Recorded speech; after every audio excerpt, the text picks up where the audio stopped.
안녕하세요. 호기심 약사입니다. 저번 영상에서 고혈압 영양요법에 대해 말씀드렸는데요. 영양요법을 하시면 정말 좋겠지만 혈압이 많이 높지 않으신 분은 생활습관만 바꾸셔도 혈압을 낮출 수가 있습니다. 지금부터 그 방법을 알려드릴게요. 고혈압을 예방하는 11가지 생활습관. 1. 탄수화물을 줄이고 소식하기. 탄수화물을 많이 먹으면 혈당이 높아지고 혈액의 점도 또한 높아져 혈관벽에 노폐물이 잘 끼게 되고 혈압도 올리게 됩니다. 나는 현미밥을 먹어서 괜찮아 라고 생각하시는 분들도 있는데요. 현미밥이 쌀밥에 비해 GI 수치가 낮긴 하지만 현미밥도 많이 먹으면 혈당을 올리고 혈액이 끈적끈적하게 만드는 건 마찬가지입니다. 현미밥도 반 공기를 줄이시고 감자, 고구마, 떡, 감미료 등도 줄이셔야 합니다. 2. 육류를 적당히 먹고 야채나 버섯, 해조류를 많이 먹기. 육류를 많이 먹으면 몸은 산성화되죠. 우리 몸은 pH 7.35 정도를 유지하려고 하는데요. 지나친 육류 섭취로 산성화가 되면 뼈에서 칼슘을 유리시켜 산염기 평형을 맞추게 되는데요. 이때 한꺼번에 많은 양의 칼슘이 방출되고 남아도는 칼슘이 혈관벽과 조직에 침착돼서 혈관과 조직을 망가뜨리거든요. 특히 혈관의 탄력을 떨어뜨리기 때문에 이완과 수축이 잘 안됩니다. 이를 잡아줄 수 있는 것이 야채입니다. 야채에는 미네랄이 풍부해 산염기 평형을 맞춰주는데 도움을 줄 뿐만 아니라 식이섬유도 풍부한데요. 버섯과 해조류도 미네랄과 식이섬유가 풍부합니다. 게다가 밥과 식이섬유가 풍부한 음식을 같이 먹게 되면 급격한 혈당 상승을 막을 수가 있거든요. 당연히 인슐린 저항성을 낮추는데 좋습니다. 혈압과 인슐린 저항성의 관계는 고혈압 영양요법 편에서 말씀드렸으니 안 보신 분들은 참고해 주시기 바랍니다. 3. 숨이 차는 운동하기. 운동은 혈관벽의 탄력과 관계가 있습니다. 혈압을 정상으로 유지하는 데에는 혈관벽의 탄력이 무엇보다 중요하죠. 혈관이 탄력 있게 움직여줘야 혈액 저류, 즉 혈액이 한 곳에 고이는 현상도 줄어들고 혈압도 높아지지 않아요. 혈관은 혈관 평활근을 이용해 수축과 이완을 반복하는데요. 모든 근육이 그렇듯이 근육은 단련해줘야 튼튼하게 기능을 잘 수행합니다.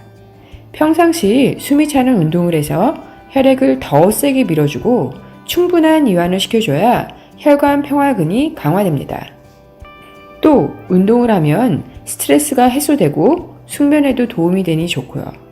특히 밥 먹고 나서 40분 정도 후에 걷기나 간단한 근육 운동을 하면 혈당을 빠르게 낮출 수 있거든요.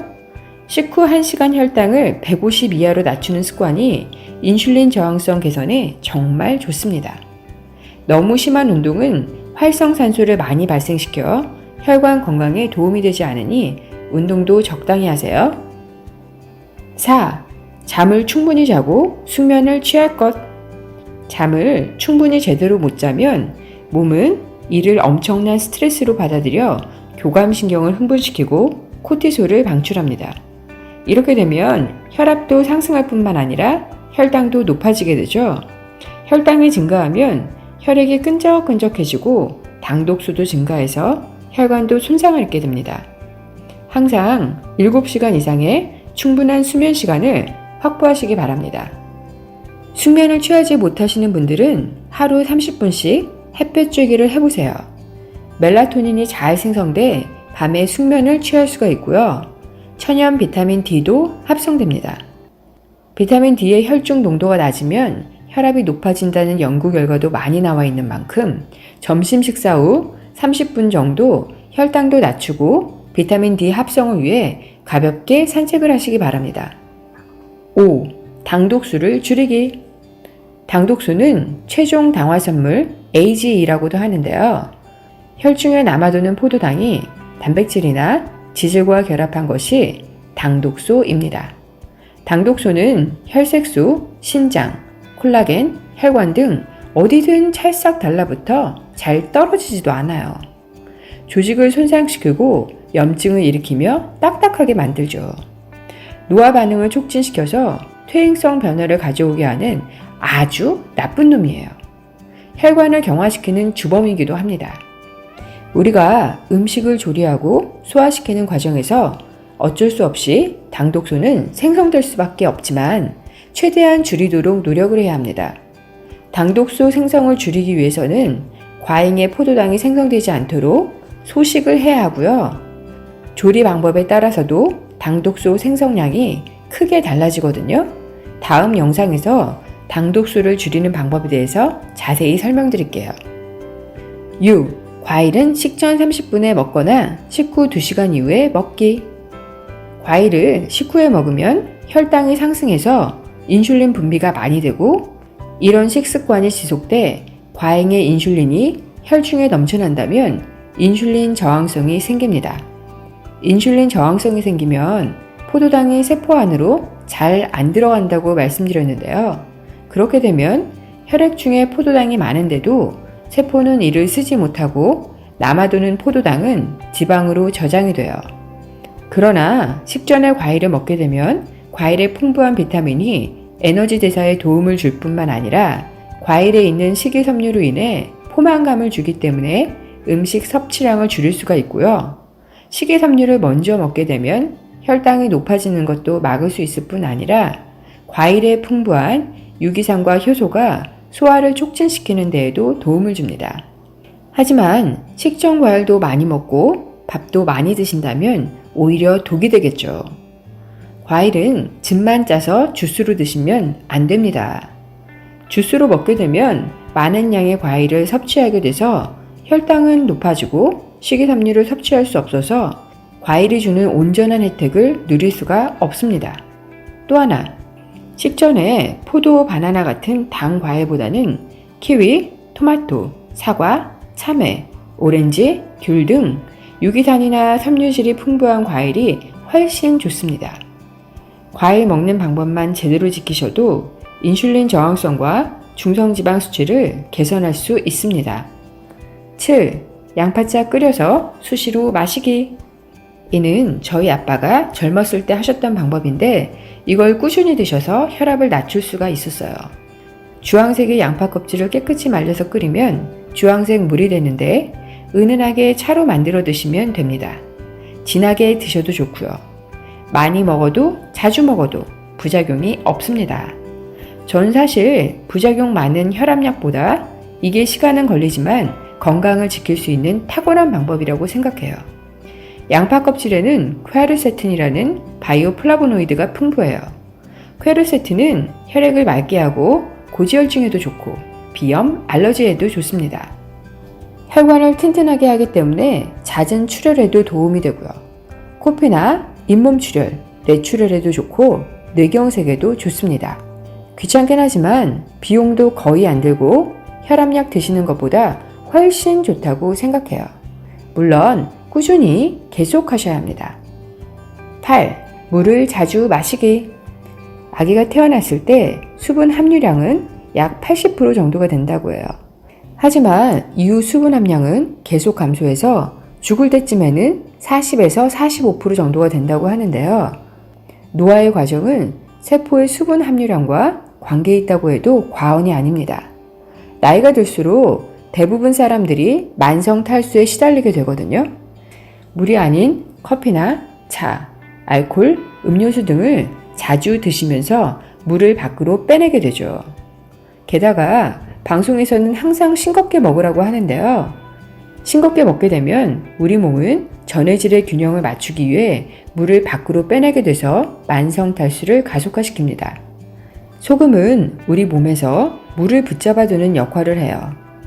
물을 많이 드시는 것도 중요하지만 싱겁게 드시는 상태에서 물을 많이 드시면 소변을 자주 보게 되고 미네랄 결핍과 만성 탈수가 가속화됩니다.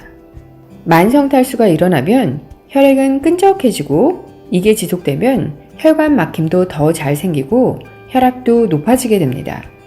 소금을 적절히 드셔야 혈액이 맑아집니다. 물론 혈액량이 늘기 때문에 일시적으로는 혈압도 상승해요. 하지만 2, 3개월 꾸준히 적절한 소금물 요법을 진행하시면 혈액이 맑아지고 혈관벽에도 노폐물 침착이 잘 안 돼서 혈압도 점차적으로 낮아질 수 있습니다. 양파차도 드시면서 소금도 드신다면 더 좋을 듯 합니다. 이때 소금은 천일염을 이용하시고 물은 따뜻한 물로 드시기 바랍니다. 소금이 왜 중요한지 구체적인 내용은 조만간 영상으로 올리겠습니다. 9. 과체중이라면 살 빼기. 체중이 늘면 그만큼 혈관도 더 길어지게 됩니다. 혈관이 더 길어지면 심장이 혈액을 말초혈관까지 보내야 하기 때문에 더 힘들 수밖에 없습니다. 살이 찌면 찔수록 심장에 무리가 오고 혈압도 높아지게 되죠. 살이 쪘다는 것은 인슐린 저항성 또한 높다는 의미입니다. 당연히 혈관도 깨끗하지 않을 거고 혈액도 끈적해질 수밖에 없겠죠. 살이 찌신 분들은 살만 빼셔도 혈압과 혈당이 정상이 되는 경우가 많습니다. 가장 드라마틱하게 좋아지시는 분들일 거예요. 미용을 위해서가 아니라 건강을 위해서 적정한 체중을 유지하시기 바랍니다. 10. 아침 저녁으로 각탕법 하기. 각탕이란 무릎 밑과 팔꿈치 아래를 45도 정도의 물에 10분에서 15분 정도 담그고 있는 것을 말합니다. 각탕을 하게 되면 혈관이 이완되고 혈류의 흐름이 원활해지기 때문에 혈압이 금세 내려갑니다. 각탕의 효과가 10시간에서 12시간 정도 유지되는 편이라 아침, 저녁으로 하루 2번 정도 하시면 됩니다. 각탕을 하기 전에 따뜻한 물을 한두 잔 드시면 좋습니다. 이때 물에 소금 한 꼬집 정도 넣고 드시면 더 좋을 것 같네요. 11. 술과 담배 끊기. 술과 담배 이야기는 이미 너무도 잘 알고 계시지만 잘 실천이 안 되는 부분이죠. 술을 드시면 일시적으로 혈관이 확장돼서 혈압이 내려가지만 술이 깰 때쯤 되면 마신 술에 비례하여 혈압이 상승하게 됩니다. 술 마신 다음 날 혈압이 상승했던 경험은 누구나 가지고 있을 거예요. 술을 드시더라도 두세 잔 가볍게 반주만 하시기 바랍니다. 담배에는 워낙 유해물질이 많잖아요. 그 유해물질들이 혈관벽을 손상시켜 혈관 탄력을 잃게 하고 니코틴이 혈관을 수축시키죠. 담배를 피우다 보면 계속적으로 니코틴이 축적되고 니코틴 중독이 일어나 더 많은 양의 니코틴이 필요하게 되는데요. 이게 만성화되면 혈관도 망가뜨리고 점점 혈압도 상승하게 됩니다. 담배에는 당독소도 들어있어서 혈관 손상을 가속화시키겠네요. 오늘은 좀 쉽고 간단하게 구성해봤습니다. 다음 영상에서는 당독소를 줄이는 방법과 소금이 왜 필요하고 어떻게 먹어야 하는지 좀 더 자세히 설명드리겠습니다. 오늘 영상도 좋으셨다면 좋아요와 구독 눌러주시고요. 앞에 고혈압 시리즈를 못 보셨다면 모두 시청해 주시기 바랍니다. 시청해 주셔서 감사하고요. 항상 건강하시고 행복하세요. 감사합니다.